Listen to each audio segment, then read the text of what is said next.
This is The Situation Room, the home of hard-hitting political commentary and penetrating insights about the state of the nation. This is a talk radio experience like no other. The Situation Room, a place for hard truths, debates, and elevated conversations. The Situation Room, witty, political, engaging, deep, controversial. In the room, we have C.T. Muga, researcher, academic, seasoned political observer, a fountain of wisdom in these politically uncertain times. Ndu Oko, Nigerian by birth, Kenyan by choice, communications expert, Pan-Africanist, a truth seeker and believer in people power, and Eric Latin, agent provocateur, the man in the chair, seasoned journalist, news hound, a man who believes in punching up, not down. This is The Situation Room, the only way to start your day. It is 10 minutes after 8. How are you doing? Welcome to the third hour of Kenya's biggest conversation. This is The Situation Room. Ndu, Yeah. we've been talking about tala for a while. So tala has been in this country for 10 years. Started as Koporahisi. It's now tala. It's branched off into other countries as well. Has lent over 500 million shillings in this republic alone. But why is tala important? Why should someone consider tala? Think about it as a bridging partner. Sometimes you're going to run into a situation whereby you need a few extra shillings in your pocket, isn't it? And you're going to need the 5,000, you're going to need the 10,000 to be able to get one or three things done. So Tala steps in and says, you know what, guys, come to us. What you need to do is download the app on the Google Play Store. You can have that done. And then when you do run into a situation where you need buy some kind of bridging fund, some bridging funds, or where you have that odd emergency, or you're going to use it as a way to carry on from one business point to the next, Tala is your option. You're able to borrow that money and you can pay before the 61 days are over, or you can, pay by the time it's 61 days at an interest rate that you obviously would be able to live by, and then continue into a relationship where the more you borrow and pay back, the more in terms of funds you can actually get. It's been a partner for folks for years, continues to be a partner. That's why it's important, because you don't have to run helter-skelter to find that funds. You can get it at Tala. Yes. Thinking about retirement, and so the headlines today are just talking about how much money is getting out of your payslip. All places. The NSF Act says part of your money will go to pension, and there's tier 1, tier 2. Tier 1 money will go towards NSSF, and tier 2 money can go to NSSF or could go to a private fund that you choose. The fund that you should choose, that you should tell your HR manager to choose, is a Taifa Pension Fund. It's the fastest growing pension fund in the country, administered by Kenya's largest pension fund administrator, the CPF Financial Services. Very many benefits of it. 24/7 support through the online portal. Optimum interest rates are guaranteed. Claims are settled within 14 days. 200 plus unique employers on board. 500,000 plus members across Kenya, 7,000 plus active pensioners, all of them benefiting from the Taifa Pension Fund. Go to your HR manager and tell them, have you heard of Taifa Pension Fund? They tell you, you tell them, get out of here. You need to know about the Taifa Pension Fund. And then you tell them, open the website right now. Open it. Type www.taifapensionfund.com and then tell them, now read. And send an email saying that you're taking us to Taifa Pension Fund. By the end of day today, or we take you to court. Yeah, but Taifa Pension Fund is the way to go, okay? Now, we've been talking about this for a while. Once in a while, we talk about what's happening in the country and in the world, and especially in the country. The issue of child labor has been an issue that is debatable. People are like, how do you categorize this as child labor? Surely, this is my child. Wash the dishes. I'm training them the ways of the world. That's not labor. It's training. It's chores. How do you call chores labor? But then there are areas where it's actually considered child labor, right? And then there are areas as well where you think about and you actually don't see it, but there's trafficking that's happening in the country. And we talk about trafficking and thinking, okay, trafficking is when people are being, promised jobs abroad, and then they land there, and then they find themselves being shipped to some place where they're locked up and they're not able to. There's trafficking that's happening in country, okay? And we are joined by two people now who are going to help us with this conversation. They are from the International Labour Organization, ILO. Andrew Odete is Engagement and Partnership Building Officer at the ILO CAPSA project, while Grace Banda is the project manager for the ILO CAPSA project. Good morning, Grace. Good morning, Andrew. Morning. Good morning. How are you doing? Very well. Welcome to the hot seat of the Situation Room. Thank you. Good to have you both here. We're happy to be here. Very good. I listen to you people every day, so happy to be in your room. You're here, and you're happy. Karibu sana. Karibu sana. You're going to tell us a lot more, and this is going to be an engaging one on what is, child labor and what's trafficking and so on and so forth. But first, you listen to CT's proverb. This week, CT, in which country are we? Give them a hint. Why don't I give our guests a little hint so that they can exercise their knowledge or the lack of it thereof in geography. Okay.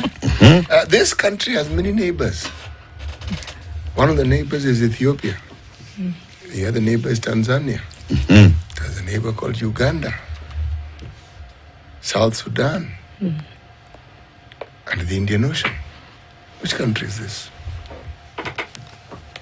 Andrew? This sounds like Kenya.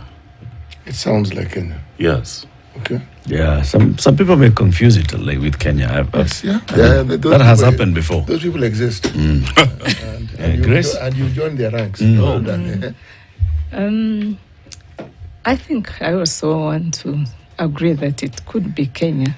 Sounds like Kenya. Because we have... It is Kenya. Yes. Let me stop yanking your chain. It is Kenya. Yes, our proverbs for the whole of this week will be from the country of Kenya. We've been looking at countries south of the Sahara, north of the Limpopo. And yes, those proverbs are in Kiswahili. And for those who understand Kiswahili, we'll ask you to give us an interpretation of it, first of all, in English, then the meaning as you understand it. Okay. Chui hakumbatiwi. Chui hakumbatiwi. Yes. Andrew? So you don't hug a leopard. That is the translation, I believe. First of all, mine is going to be very difficult because... Don't worry, sister. So you'll forgive me here even in Uganda, yes, they speak Swahili. Chui, at least I know is a leopard. Very good, you see. Hakumbatiwi, it is hugging. So you definitely, no one ever dares hug a leopard. So what did you want us to excuse you from? And you understand the proverb perfectly. Maybe because Andrew spoke earlier. I got the hint. What's the interpretation of it, Grace? Okay. I think you'd be looking for trouble, surely, to even think of hugging something like a leopard, leave alone anybody who is near what leopards do. I think I leave it at that. I would agree, yeah. I think a dangerous situation is not one you run to. It is a situation you want to avoid. In fact, if you are going to hug a leopard, probably you should have a weapon or claws that are sharper than its own. Yeah. Okay. You're both right. Absolutely right. And you've interpreted it very well. Thank you. Thank you so much. Yes, indeed. What's a CAPSA project by the ILO? CAPSA is the short of a long name that stands for Strengthening of Capacities of Government to address issues of child labor, forced labor, human trafficking, which is essentially a regional project that we've been implementing in Uganda and Kenya. And this project is coming to an end. We've implemented it for the last 5 years. We also have some aspects of work that we do at the East Africa community level through the Department of Youth, Gender and Social Services. So basically, it's an acronym, a short for a longer name. Quite long. Yes. It starts with strengthening, and the CAPSA is C. Yes. That's one. It's one of those things that we can't explain, but we know when we refer to it with our partners, they know what they all understand. So it's the C, mainly the capacity strengthening that stands out. So what have you been doing throughout the life of this project? I mean, what was it all about? Good question. Because you're strengthening the capacities of your partners. So we, first of all, the ILO. The International Labour Organization is the oldest UN agency. We've celebrated more than 100 years of existence, established after the Second World War, after the Depression, to cater for labour rights. So the ILO was set up to set standards for labour. And so it's a membership, one of the only UN agencies that is a membership agency. For example, Kenya is the member of the ILO. And so the mandate to establish labour standards is actually done at all levels with countries and the ILO. So, and these are translated into what we call conventions. I'm sure you've heard about conventions. And so when we work in countries, our mandate or our role is to actually support countries to continuously remain compliant to the ILO conventions, which are translated further down to national policies and laws. And so part of what we've been doing in this project is also to identify the laws of the two countries, Uganda and Kenya, and try to ascertain where there are gaps and help the countries to fill the gaps, but also to update their laws and policies in alignment with the international labour standards. So that's one area. The other one has also been because these laws and policies are implemented by institutions that work on these issues. So strengthening the capacities of institutions to be able to enforce the laws, first and foremost, but also to implement the policies. It's one thing having a policy, it's another implementing it to benefit, the children, especially our target group, but also communities to be able to understand why they shouldn't be sending their underage children to work, and the importance of education, social protection, and the services, especially for those who have been rescued from these situations of child labor, forced labor, and trafficking cases. So the service providers who provide shelter, psychosocial counseling skills, even food and clothing, because oftentimes you've seen children begging on the street. You ask yourself, who are they and why are they not in school when others are in school? So those kinds of situations is what we've been involved in. But much more than working at national level, we also go to the subnational level. For example, we have worked in a few target counties in Kenya to work with the communities, but also the government officers that work at that level, again, to ensure that they first of all know, the existing policies, are they implementing them, where the laws need to be enforced, are they aware, the labor officers that inspect workplaces, children's officers who deal directly with children, and then civil society organizations. They are the ones that mainly provide the services to victims and survivors. Andrew could also speak about. Andrew, so our topic for today is the sorry state of child labor and trafficking in Kenya. Let's start with the definition. So we're all on the same page. What is child labor in the context of Kenya? Child labor means different things to different people. The global definition under the ILO is work that is harmful to children. So work that affects them morally, physically, emotionally, and takes them out of school. And also work that affects their future well-being. So you also mentioned, because it's very key to differentiate between what they call child work or sometimes light work and child labor. You mentioned that children should do some form of work at some point. Everybody should, as they learn to be upstanding citizens of the world. And as we nurture them into adults who are productive in their community. But the big question is, where do you draw the line between child labor on the one hand and child work or light work on the other hand? And to determine whether something amounts to child labor, one then needs to consider a number of dynamics. How old is the child that's being deployed to undertake this work? If you give a 14-year-old child 10 spoons to wash, 10 spoons and some knives to wash, probably even to mop a room in a house, it's so different. On the other hand, if you give that kind of work to a 7-year-old, so age matters. Is it affecting their schooling? Is it work that has been contracted when they should be in school?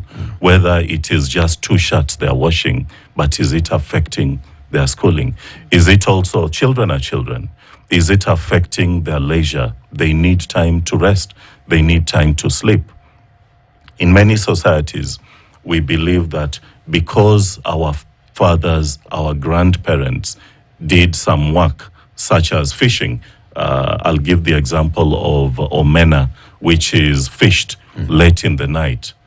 And many people will tell you, my father took me to fish in the night with lights, because that's what attracts the flies that then come and the fish come out.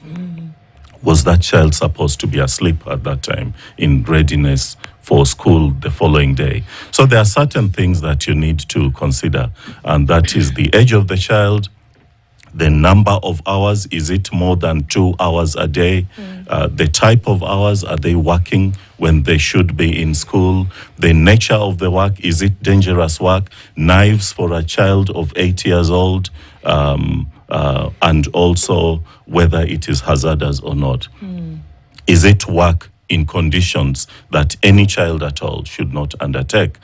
Are they working with heavy machinery? Are they working with chemicals? Are they working at heights? Are they working at depths? Are they mining? Are they carrying heavy loads? So that clears the line between child labor and child work on the other hand. Can I ask Andrew if it actually does clear the line? Because I know we'll be getting some of these protections as we go along. But the lines seem to be a bit blurry, especially when we work against culture and tradition. Here in Africa, many would say that, well, the only way that you were going to be able to protect a legacy is if fathers and mothers showed their children trade. Right? And so at that time, they did not recognize, or they did not acknowledge it as putting this child in a laborious situation. But what they did was to guarantee that when they grew up, they would have something that would protect them economically. So how do you draw the line then between waking up your 11-year-old son at night to go to the river to fish omena? Because if you do not do that, in your mind at that time, that is the economic activity that is going to help you, right? And your wisdom is asking that you give this to your children. So how do you draw the line and say, well, this child ought to be asleep? But the father is thinking, when this child is 20, 18, 25, they're going to need something, and the only way I can show them is practically. How do you draw those lines? Thank you. And it's a subjective test normally, not an objective test. One kind of the parameters do not fit across the board. You have to look at the context, situation by situation. And I'd like to give the example of the COVID period, and particularly our neighbors in Uganda. for long swaths of time, schools closed. In Uganda, they closed for a continuous period of 2 years. So you can imagine what happened when schools were closed. Girls got pregnant. The boys went into work. Their parents were at home. They lost their jobs. But boys were so nimble. At under 18, they were riding boda boda. They had a taste for money before their time, and getting back to school was difficult. But they sustained their families during that time, and it was a dilemma. A parent sits at home, he or she has lost their source of livelihood because of COVID, but the child is still able to get some work and support the family. So where is the moral high ground to tell them that your only source of income cannot be sustained because it is a child who is responsible for bringing it? And I think that takes us to some of the root causes of child labor. Actually, the main one is poverty, economic situations that drive children into poverty. And more than a definitional issue, I think it is a question of how do we address child labor? It is for everybody, not just at family level. What can the government do? What can the society do? What can the social partners do? And that's where we come up with dynamics such as having a look at protection, such as social protection that can cover and cushion parents and families and vulnerable children against child labor. Access to free, compulsory, inclusive, and equitable education as well. How do you ensure that education is actually free and accessible and affordable so that these children coming from poor families who otherwise would be pushed into labor go to school, and other dynamics beyond that? Yeah. There's some dynamics that are probably unforeseen, COVID being one of them, but before COVID there was HIV. Yeah. If you looked at communities that live around the lake, whether it's in Kenya or Uganda, many of the conventional bred earners, the adults, died. Yeah. So children were left either with very elderly grandparents or with adolescent siblings. And these people had to work. Yeah. There wasn't an option about it. And given just the number of people who were claimed by the scourge of HIV, the situation as it was, the one thing that was certain, you didn't have an easy solution to the problem. Because it was there and you really didn't know quite what you ought to do. Now, again, protection is important. Educating children is important. But why we are having this conversation in this day and age is what I want to ask. Because the protections didn't come in yesterday or the day before yesterday. Yet, we keep having this discussion. Why is it that it is impossible to get a handle of this problem and actually grind it to a halt? Why? Because on the one hand, ILO will come up with the things that they think would be able to help alleviate the situation, but it persists. That's why the two of you are here. Okay, that's a very good question, and thank you for raising it. Why do we continuously address this problem, and why isn't it going away? First of all, you talked about the issue of orphanhood. Orphanhood is one of, actually, I think, comes second to poverty as a root cause to this phenomenon. Simply because when children are left on their own, they have to fend for themselves. They have to find food. They have to live and continue a life. So many of the children that are found, be it agriculture, fishing, hawking on the street, or even in domestic work, you'll find maybe 9 out of 10, they will be orphans. They will have a background of having been left on their own or were given to some relative to take care of them, and they have found themselves in that situation. So the main reason why it keeps coming on is obviously we are not fighting poverty. Poverty keeps, it is one of the issues that remains with us, whether there's a pandemic, the difference or the poverty levels in all our sub-Saharan Africa countries continue to rise because of the economic situation that is in all the countries. So that has been either brought about by the governance issues in our countries. There's high levels of unemployment of adults. We have so many people out of work, and even those who are in work, what they have is not considered decent enough to provide for the needs of their families. We have very big families. Africans, we are producing many children that we cannot take care of. And so we find, this continues. No matter how many programs or interventions we have, it is going to continue. And what we are finding is actually the face of child labor also changes. You fight it in tobacco, it will run to sugarcane plantations. From sugarcane, it will either go to coffee, and so it goes on and on. And then, of course, of late, we are also encountering other forms in the online, with this technology. I think children are actually being abused online. And that's also because it's considered a form of exploitation. Talk about coding, the young children who are given work to do, and they are focused on that, and it deprives them of continuously finishing or staying in school and finishing their education.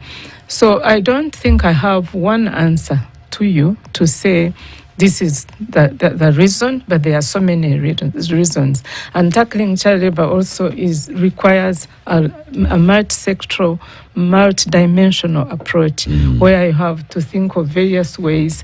I think for me, what is top is that if the adults got decent work and it was decent enough to pay for all their needs, to cater for their families, there would be no need to send any child to work. That's one.